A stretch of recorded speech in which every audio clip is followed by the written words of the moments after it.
So we're celebrating this weekend the very important Buddhist festival of Sangha Day.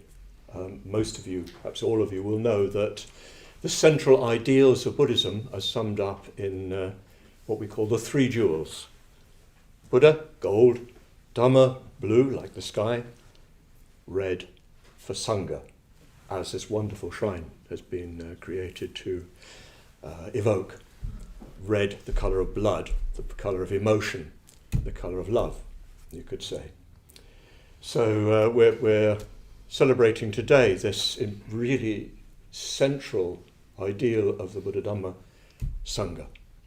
But we're also celebrating the 50th anniversary of us beginning to work here at this building. In August sometime 50 years ago, when I was 27, yes, you can do the mathematics, myself, I had the key from the Greater London Council, may peace be upon it, and we came in. I think about 5 of us came in. It was a wreck. The roof and the walls were sound. This was the engine shed. There was a slippery pole, that they have in fire stations, that literally came down here. It was not in place, but it was sort of parked. It had been cut off and lying there. So the firemen would have streaked down here, jumped in the engines, which were here, out the doors at the front there, and off to put out the fires. There was a big sort of cut in the floor just over there, where they could work on the engines underneath. But it had had a fire in it, not a fire that had taken hold, thank goodness. But there were no windows, no glass in the windows. Many of the windows had been smashed. It had been a kind of local children's playground. I think there's an order member who was one of them.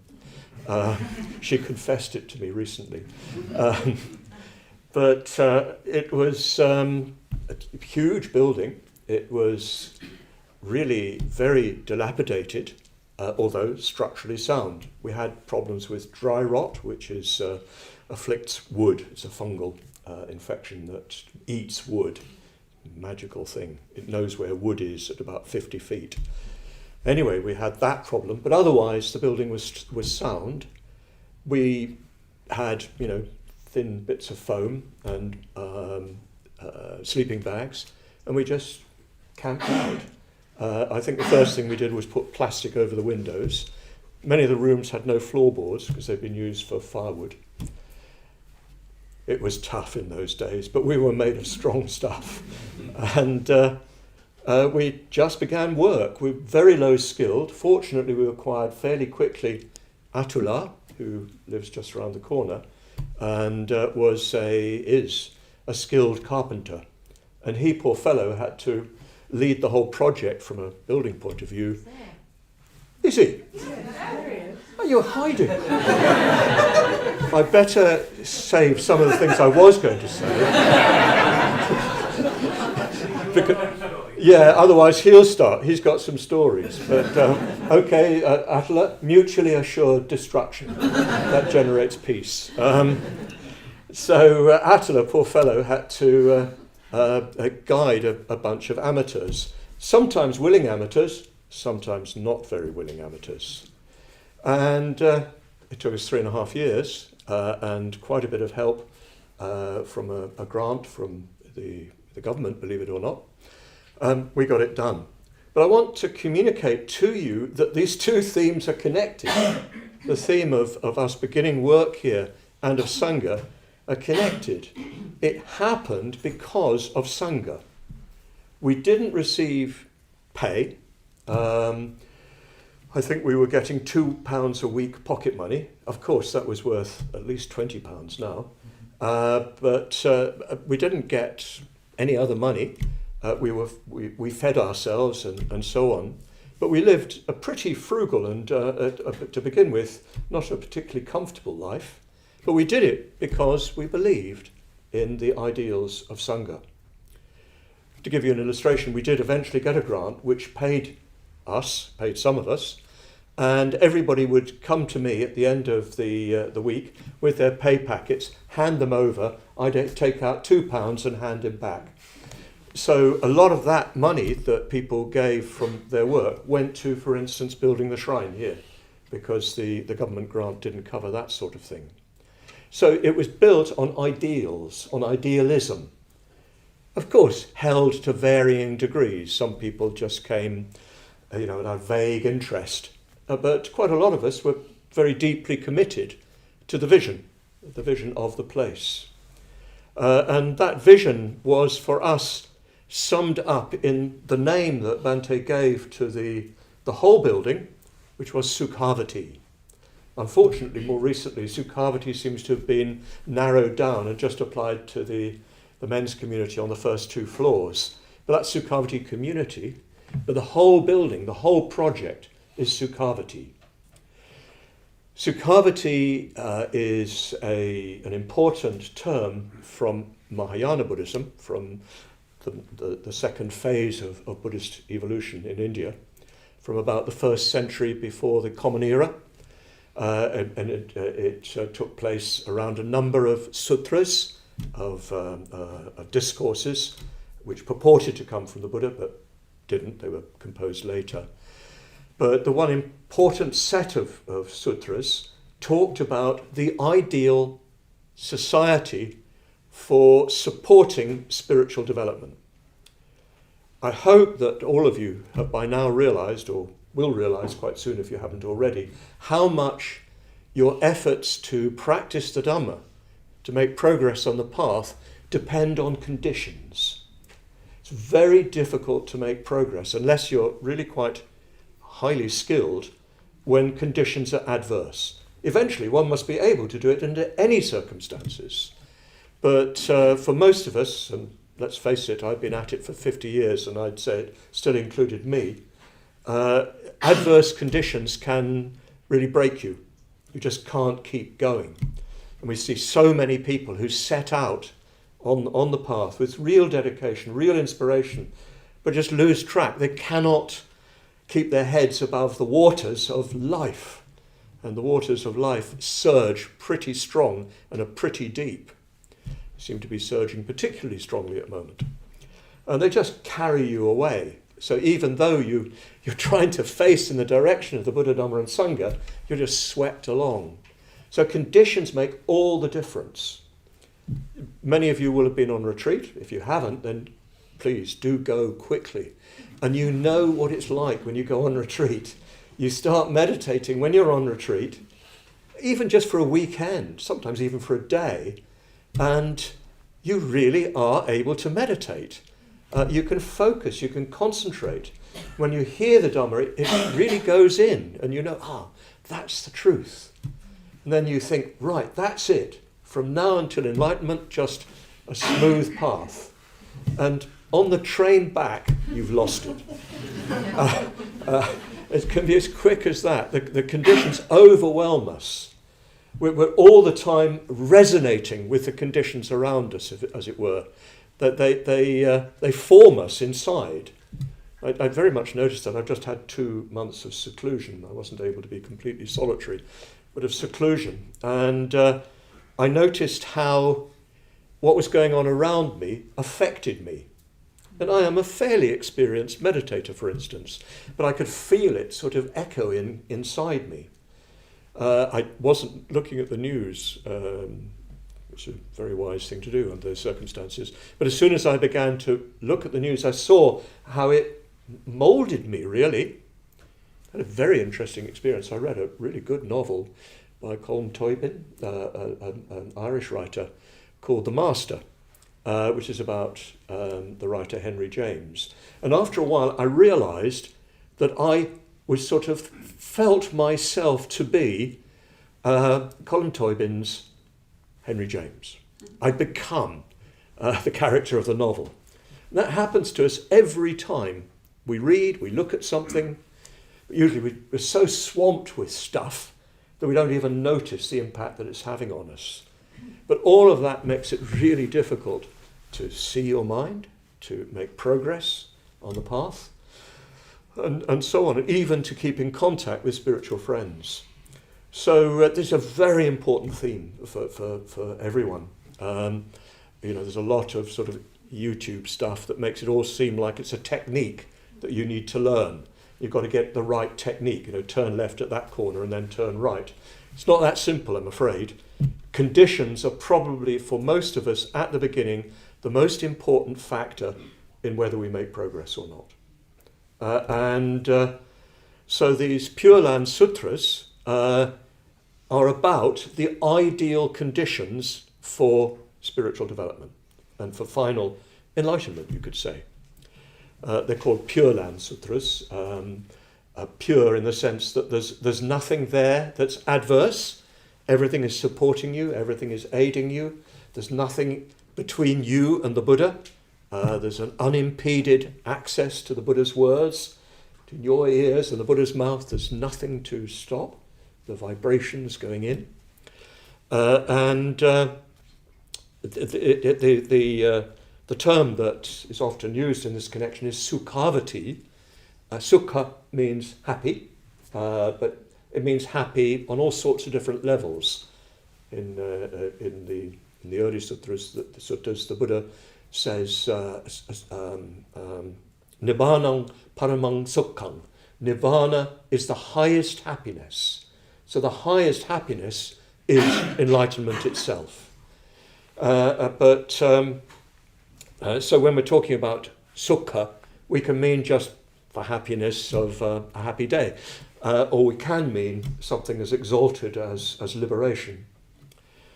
So Sukhavati is the place of happiness, the abode, the happy abode, the place where you are blissful, which is blissful to be in. And it's the model for society, you could say, in a Buddhist context. It's presented in imaginative, visionary terms, very beautiful terms, although, of course, according to an Indian aesthetic. So, for instance, Sukhavati is perfectly flat. Well, I lived in Norfolk for a long time, and it's not the ideal environment. Forgive me, all Norfolkians.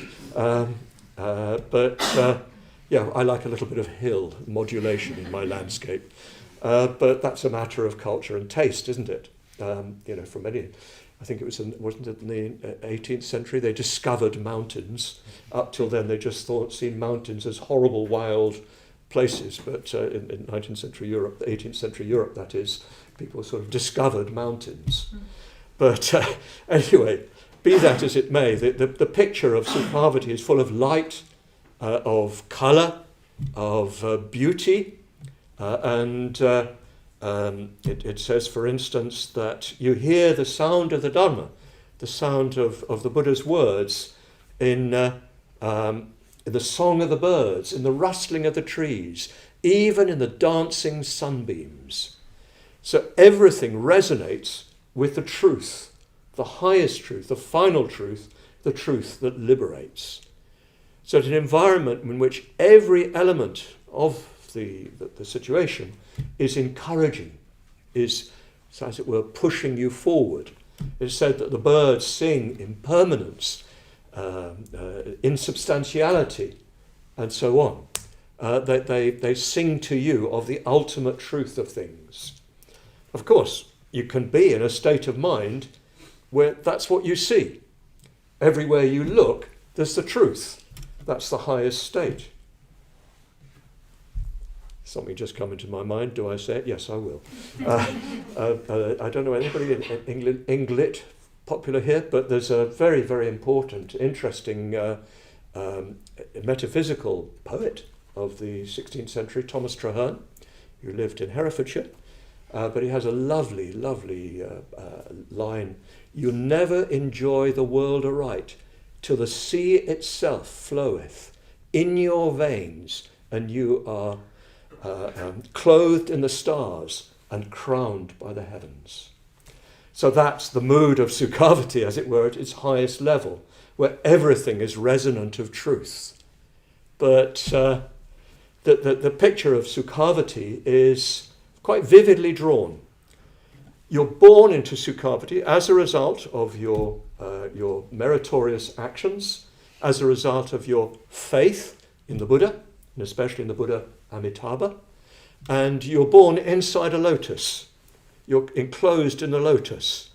And gradually, as the Buddha's words seep into you, the lotus opens until you yourself take your place as a Buddha in the land, the pure land of the Buddha Amitabha.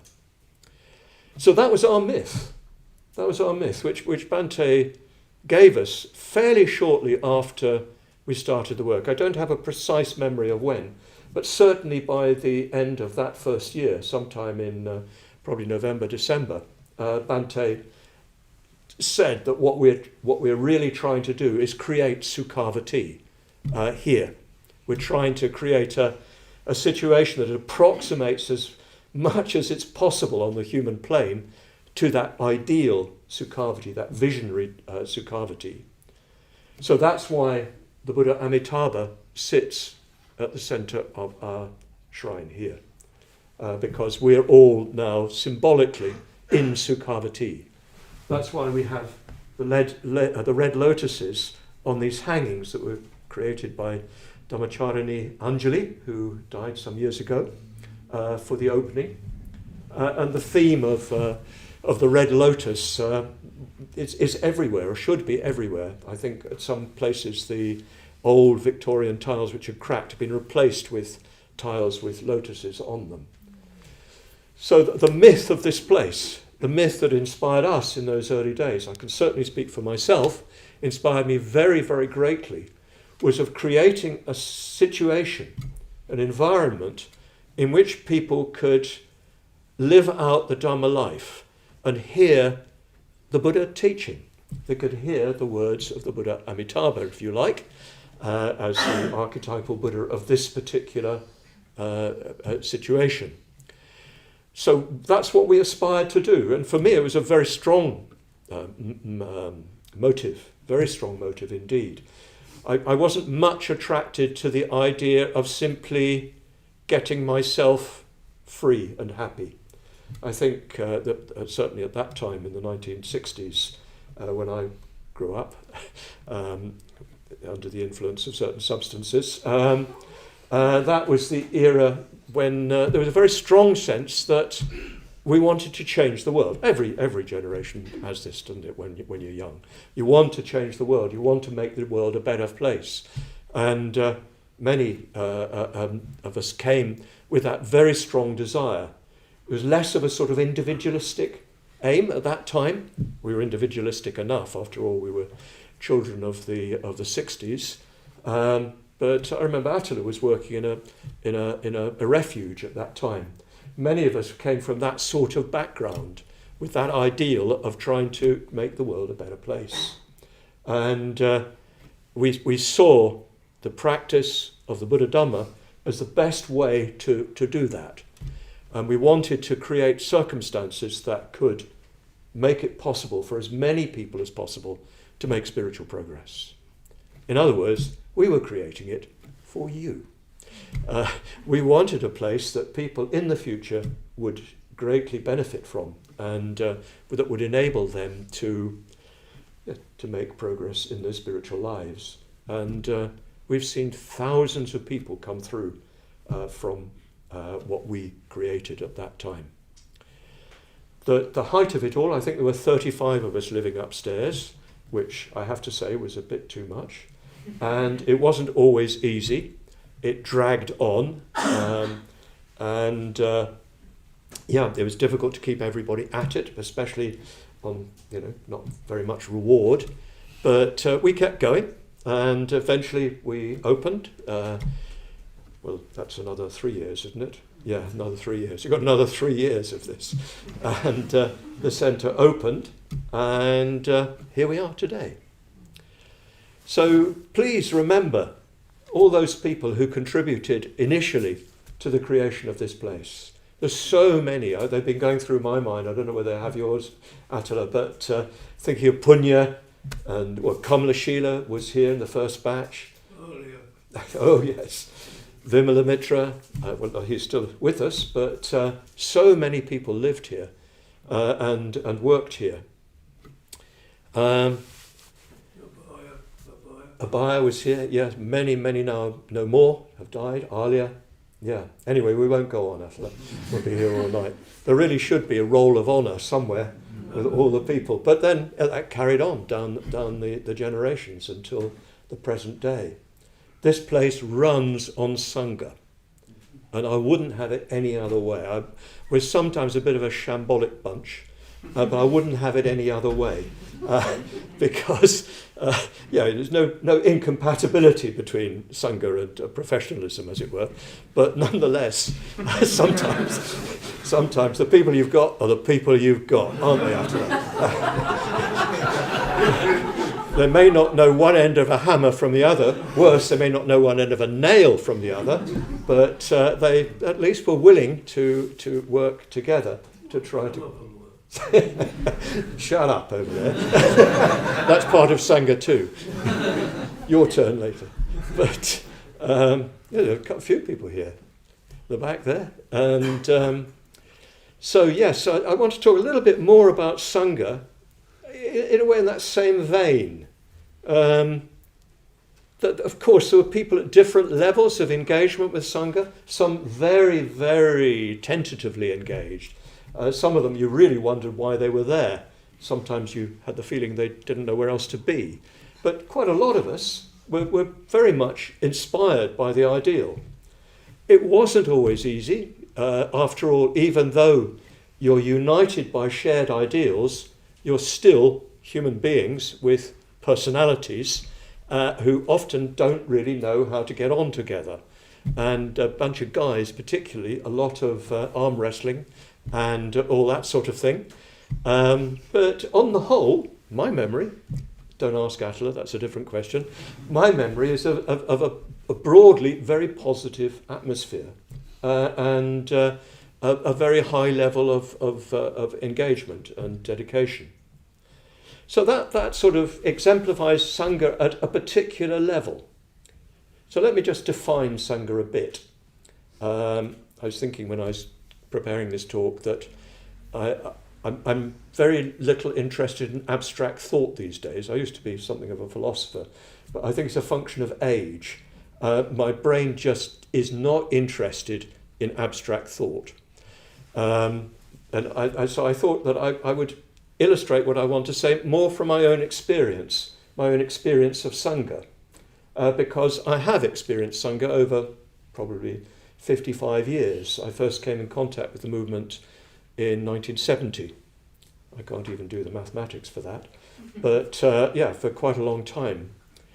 And I guess I'd had good friends, certainly. But they were mainly adventitious. You just happened to be with a bunch of people, and there's some you clicked with, some you didn't click with. Sometimes, you had some shared interests. Rock and roll usually, or passing the joint, or whatever it was, something that sort of brought you together, and you were on the same course, or engaged in the same activities, and I had a sort of community I lived in. A number of us shared a house. It was a friendly place. We shared quite deeply with each other, but it was very much at a normal level, if you like, the level at which most people, not everybody of course, experiences that kind of friendliness and friendship, certain amount of loyalty to each other. Well, it's interesting, I know none of them anymore. But I went on my first retreat. I actually went only for 2 days. It was a very interesting retreat. For a start, the first evening, there was a lecture. Bhante, Urgyen Sangharakshita, our founder and teacher, played a tape. So there was a tape recorder there, he sat here, somebody turned the tape on, and there was Sangharakshita giving a lecture while he was sitting there and laughing at his own jokes, which I found wonderful. It's very funny. I bowled over by the talk. That night, he nearly died. He had pneumonia. He'd just come back from the States and had spent his last night in the States in Central Park and had caught a chill, which turned into pneumonia. And so suddenly, no Sangharakshita, and lots of muttering around, and I didn't know what was going on. I was very new. But there were a number of other people there who were on their first retreat. Mangala was there. And Mangala, Dhammadinna, Manjivajra and I, formed a sort of group together, a set together. And we used to go on, we went for a walk one day. And I remember coming away from the retreat with the feeling that I'd experienced friendship as I'd never experienced it before. It was only just a few days, but in fact it was only a day when it came down to it, but I'd linked with people in a way I'd never linked with people before, because we were sharing the same practices and the same ideals. All of them are still in the order. And Mangala's even there and was ordained with me. Manjivajra was ordained with me. Dhammadinna was ordained before us. But we linked in a way that was quite new to me. And I thought, this is what friendship really is. It was awareness, it was communication, real communication, sharing with each other on the basis of shared ideals. The ideals that Sangharakshita had given us in the classes we'd been to before, and even in that lecture that we'd just listened to, and in the whole environment that he'd created, even though he'd taken to his bed. He'd created a context within which human relations were quite different. Not in any very spectacular way, but I felt differently in relation to those people. And I wanted more of it. So I just kept going to the centre. I was telling the order members this afternoon that we kept on going to the beginners class, the Wednesday class, and Bhante kept on saying to us, go on Tuesday because that's the regulars class. You're ready to move up to the next level. But we wouldn't do it because we were a sort of a set together. We didn't want to move on. So Bhante said, okay, Wednesday night is now Tuesday night. He just rebranded the class. But because of the strong connections and the feeling of enjoying each other's company and wanting to go on together. So that was, if you like, what we might call a provisional level of Sangha. We weren't able to sustain it. When the conditions were right, we had that sort of connection, that sort of friendship. And when the ideals were present for us, we met on that basis. But we then just get on with our lives and immersed in other activities, other friends, and so forth.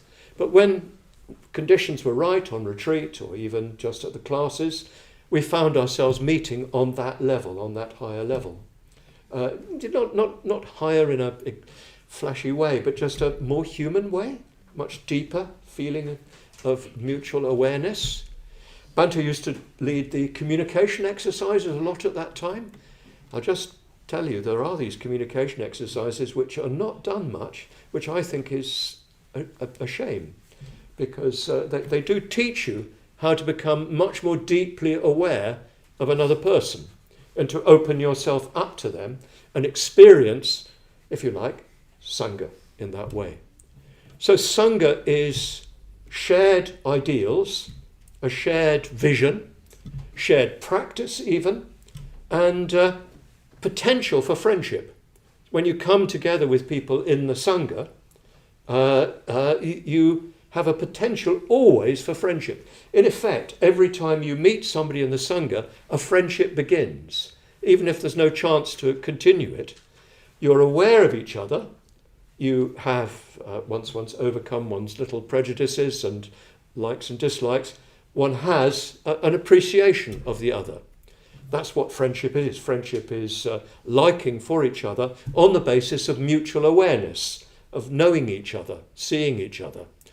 But that goes deeper and is stronger when the context is that of the Dhamma, when you share the same ideals, the same human ideals, and even supra-human ideals.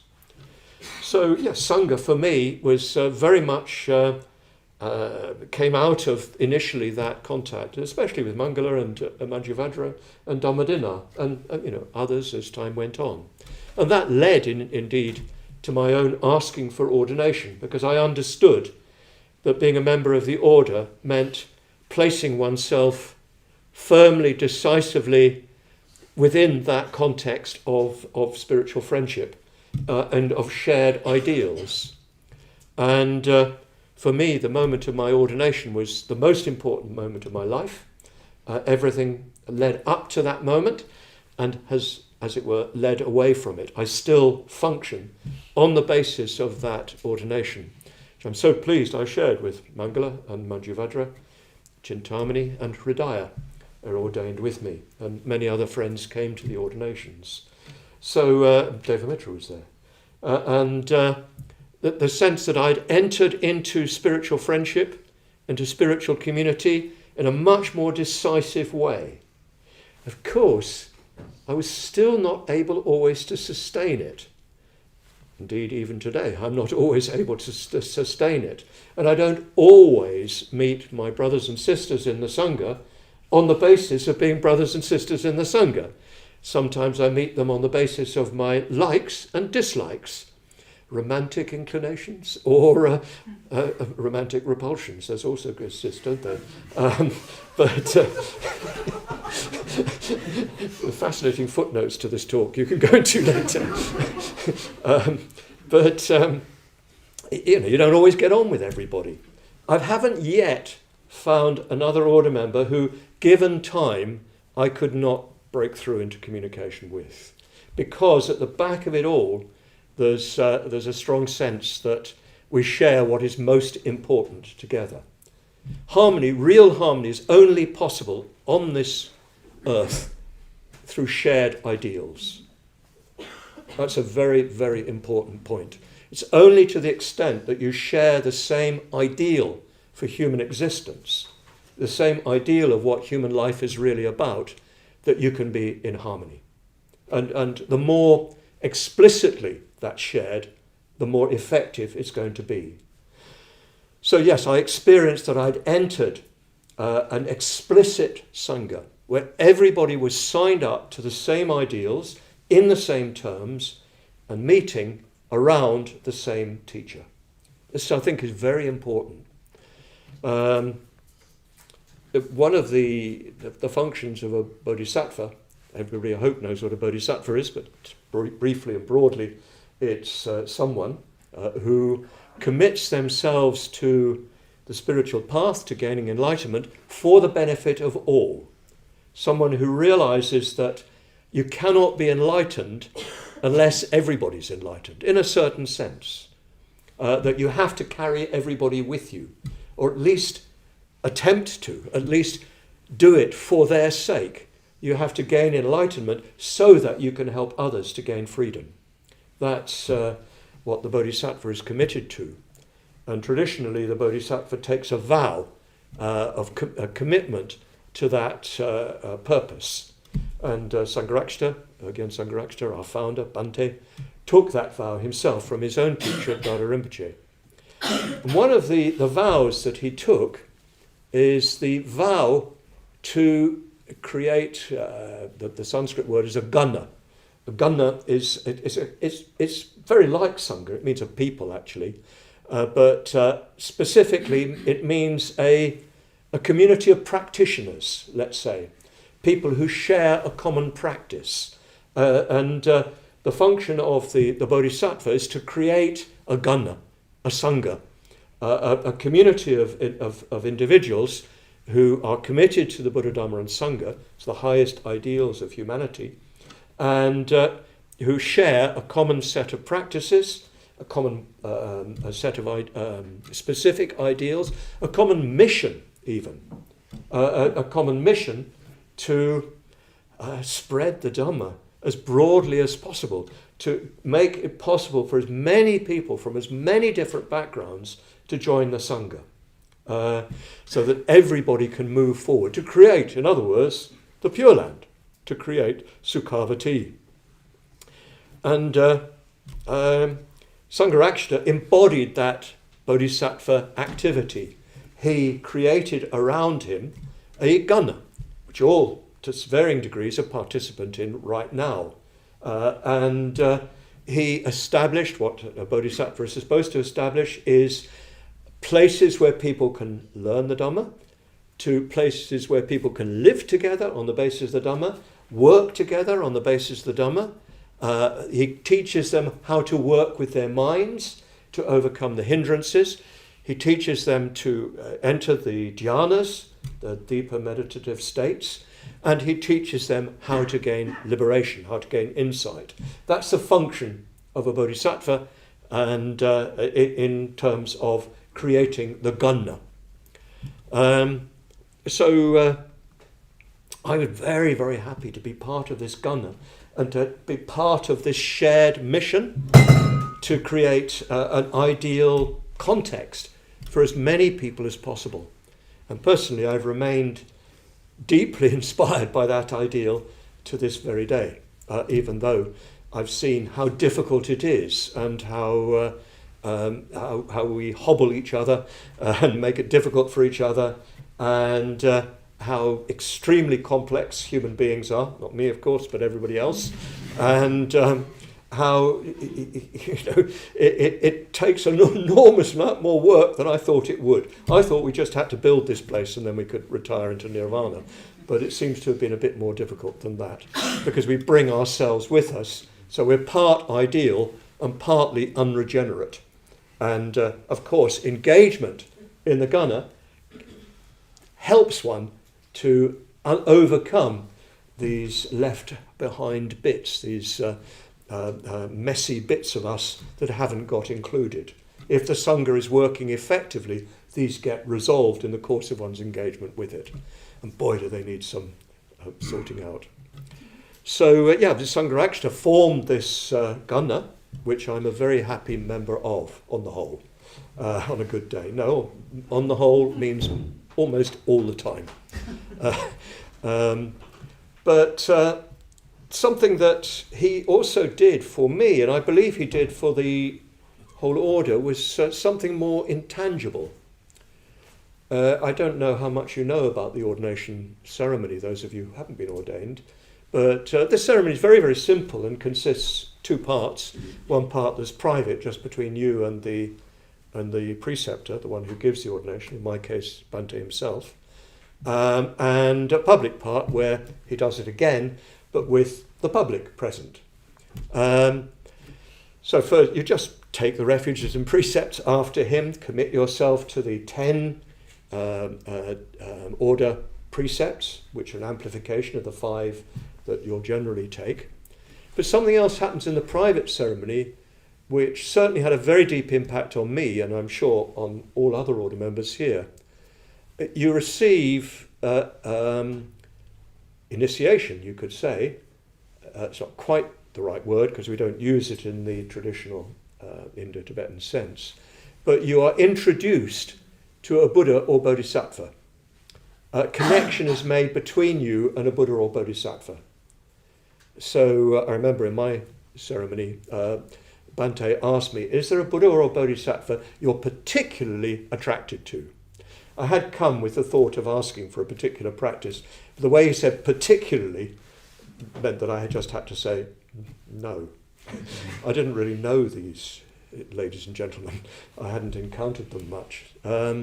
So he just said, okay, he closed his eyes, and then he said, okay, this will be your practice. And he led me through the mantra of Vajrasattva, which is quite long and complicated, 108 syllables. And I stumbled my way through it, wondering whether I'd missed the opportunity by getting it wrong. Of course, it's completely irrelevant. But it did, for me, create a very, very strong context with another dimension of reality, a context that's with me to this day. So I meditated every day on Manjushri. Later I took up the practice of, on Vajrasattva rather. Later I took up the practice of Manjushri. But of course I'd become acquainted with all these other Buddhas and Bodhisattvas. And for me, to some degree, they are presences in my life. They are realities that impinge upon my life and then make me realize, if you like, it's all okay. It's all okay. Whatever happens, it's okay. because there's another dimension. This level of things is a mess. It was born a mess, it lives a mess, and it dies a mess. It's not possible to have Sukhavati on this earth. Apparently, Chairman Mao thought that the Communist Party would create the Pure Land in China. Perhaps that hasn't happened. But you can't encounter the Pure Land on that level. But it does exist. It exists on another level. And yes, you can say it exists on an imaginative level, but so often when we say imaginative, we mean not real. But our imaginations are capable, of course, of having wonderful ideas. And a lot of discussion of creativity these days is mere rearrangement of known phenomena, as it were. What the great English critic and poet Coleridge called fancy. It's just the rearrangement of known elements. You see this with films. They're said to be very creative, and you think, yeah, I've seen a bit of that there, I've seen a bit of that there, seen a bit of that there. Nothing new really there. Sometimes, of course, there is, but usually, often not. So the imagination is something more than merely having, pretty pictures and ideas and so forth. It's striking on another level of reality, because this is not reality, the whole of reality. We tend to identify reality with material existence, and we tend to judge everything from that perspective nowadays. Well, I say we but there are a large number of people here, and different people may have different approaches. But in reality, that's just one level of reality. Reality, what actually is. But there's another level of reality on which these bodhisattvas and Buddhas actually exist. And if you make the effort to connect with them, they will connect with you. Because actually their existence is connection. They are there trying to connect with you. It's just that we don't notice it. We're not awake to it. Sometimes they just burst through somehow. They just come into your dream or whatever, willy-nilly. But mostly we're not looking at them. We're looking at something else. So what Bhante gave me was a connection, an introduction to another level of reality, which, of course, I'd sort of known about. I'd read my poets and so forth, but I hadn't really seen how real it was, and how deeply satisfying it was. In the Buddhist tradition, they speak of the pleasures of the round, that is, the pleasures that come to you from fulfilling your desires, which, of course, are fleeting and actually often lead merely to addiction. You want to repeat it. And then there's the pleasures of the path, and those pleasures cannot cloy, and they imply something further. You can only go further. So I had a very tangible entry through the introduction that Bhante gave me to that dimension, which has remained alive for me to this very day. I did the Manjushri practice this morning, and he gave me a few hints for this talk, including bringing him in. So Sangha, that is Sangha at the highest possible level. You see what I mean? That is the real Sangha, the ultimate Sangha. It's the community of Buddhas and Bodhisattvas who are in eternal union, who are not separate beings in the way that we think of ourselves as separate beings. They don't identify themselves as separate. They flow, as it were, in and out of each other. And they're waiting for us. They're waiting for us.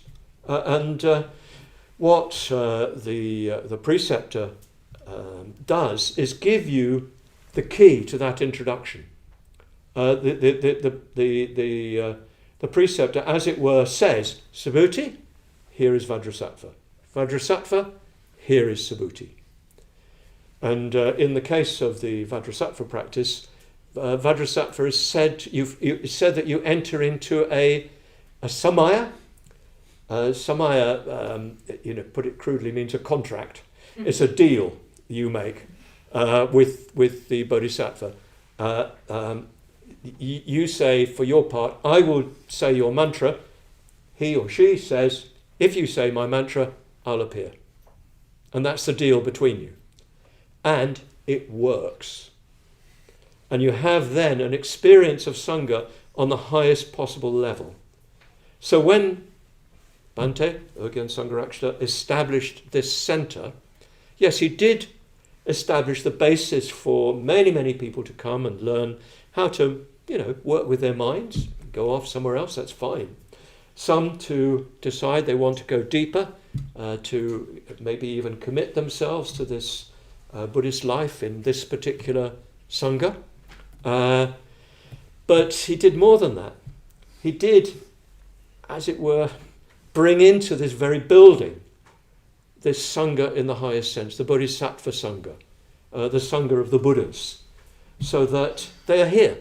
They're here in this very room. They're in this very building. And that is the Sangha that we can all aspire to and draw on. I remember Bhante saying that after he was ordained, his preceptor, Venerable Jagdish Kashyap, took him up to Kalimpong in the Himalayan foothills and told him to stay there and work for Buddhism, and that the local Buddhists will look after you. They didn't. And he found himself in a very difficult situation, no money. He was 25, thin cotton robe, and it was getting pretty cold. He didn't have money to buy a shawl for himself. He found that he was sort of shut out. He was actually literally thrown out of Vihara, where he'd been teaching and starting to form a Sangha. And he told me that what sustained him during that period was the Bodhisattva ideal. He felt connected to an ideal that transcended all of that. Every one of us need that. We cannot sustain our lives in this mess of human existence without connection with something beyond this level of things. I think that's a very important point for us. And I think through this experience, one has a deeper sense of what Sangha is, what can come of our connection with each other. We can eventually meet as bodhisattvas who meet in what is called Sambhogakaya, the body of mutual enjoyment. So it's the body through which we enjoy each other as ideal spiritual beings. We link with each other, we communicate on that level. And that is the promise. If we keep on working at it, go through all the messy business of disagreeing and our own egos getting in the way of my wants and why didn't they ask me, and why didn't, etc., etc., and why didn't anybody ever do what I think they should do, is my complaint. I have what is called a Cassandra complex. Those who know your Greek myths will know who Cassandra is. She was fated never to be believed. Anyway, that's a lovely story, but I won't go there. It ended badly. But, we have these myths about ourselves, don't we? Not good myths. These ideas about ourselves. Nobody ever believes me. Nobody ever likes me. Nobody wants me. I think I'll go and eat worms. Whatever it is, your own particular little riff that goes through your mind. All that just gets in the way of us actually coming together as a Sangha. So, yes, we need to recognise there are these levels of Sangha. There's a level of Sangha which is where you begin to sense that you share a common perspective on what human life is. Not just in general terms. One can have that with many Buddhists, even with non-Buddhists. But in very specific terms, a shared language, shared set of practices, shared set of rituals, so that you manifest what it is that you share, and you occupy it together.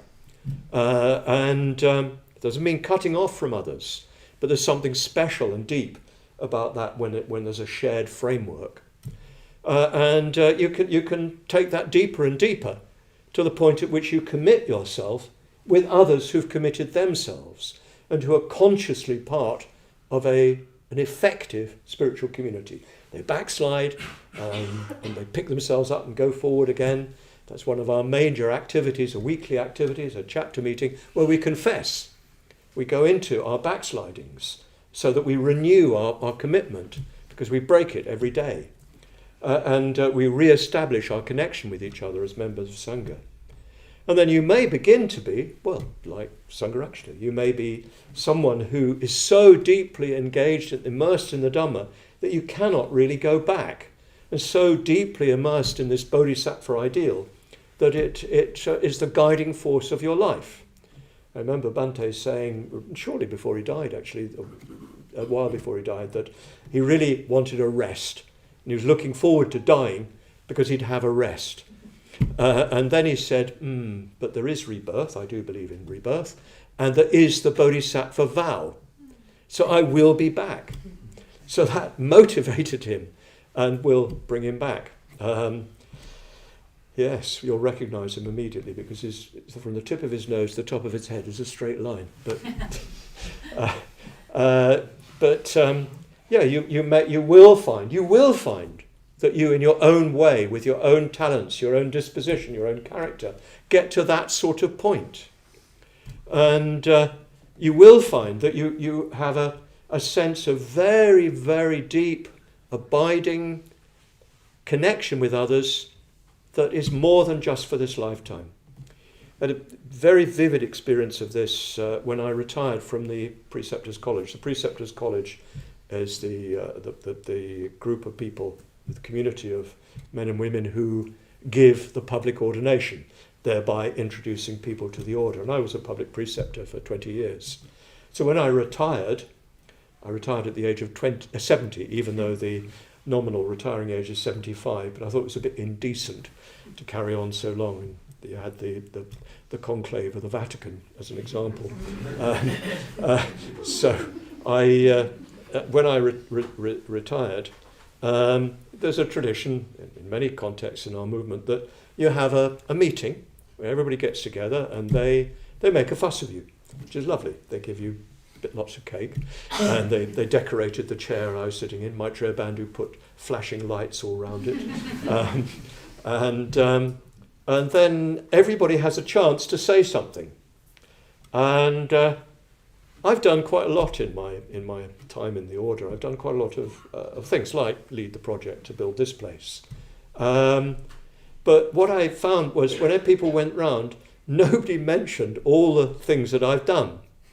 What everybody mentioned was some effect that I'd had on them, something I'd said to them, or something I'd communicated, or something I'd done with them. And I found that so deeply satisfying, clear that they saw me and loved me. And it suddenly flashed upon me, I haven't done with this lot. I haven't done with them. That we'll be back. We'll be back together. That's what happens to a gunner. That's what happens to a bodhisattva's sangha. They're reborn together. And in future lives, I'm completely sure of it, Mangala will be there. Devamitra will be there. Attila will be there. Suryagupta will be there. We won't recognise each other necessarily. Suryagupta will, but